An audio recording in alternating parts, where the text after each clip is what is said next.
June 25th, 2009. Rest in peace to the Moonwalker. Shocking news from Los Angeles tonight. NBC News has confirmed pop superstar Michael Jackson is dead at the age of 50.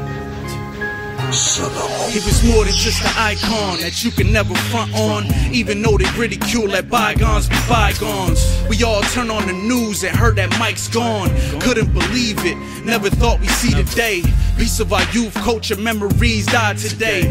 So we reminisce by letting his records play. MJ, and not the one that shoots the hoops, the one that moonwalked the stage without an astronaut suit.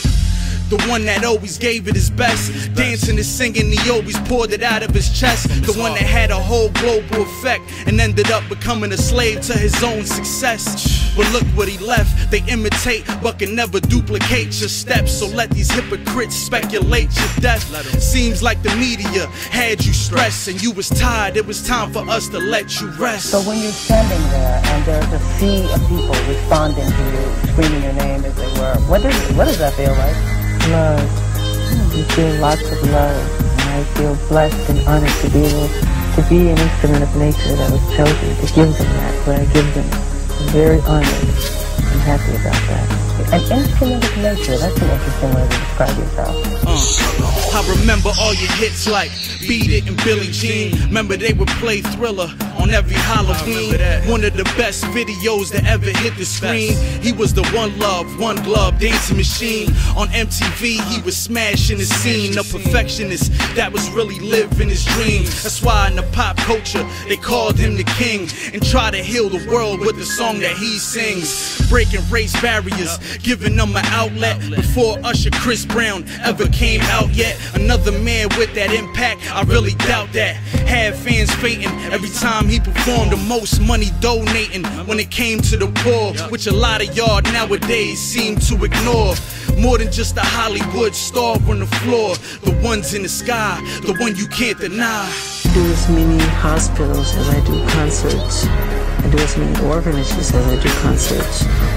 But because it's good news, the press don't cover it. They want bad news. But I do it from my heart. I don't do it to wave a flag and say, look at me. We bring bags of toys and posters and albums, and you should see how it transforms these kids. They jump up and down and they're so happy. I know everybody thinking like, why I did a tribute to a man I never knew, a man I never met. But any person that has an impact on the music like this man did deserves a tribute. Rest in peace.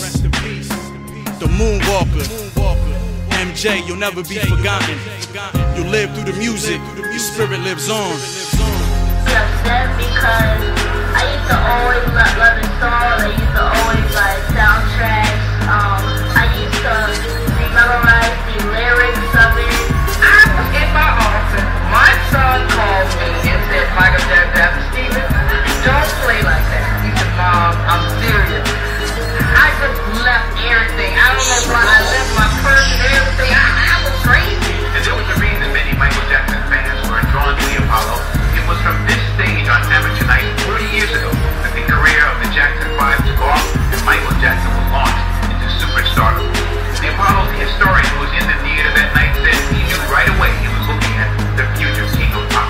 Not too many young kids strike you at that young age like, oh wow man, if they write this, they do well. But I saw that in Michael Jackson as a young man. For those who knew Jackson say his legacy encompasses more than just the world of entertainment.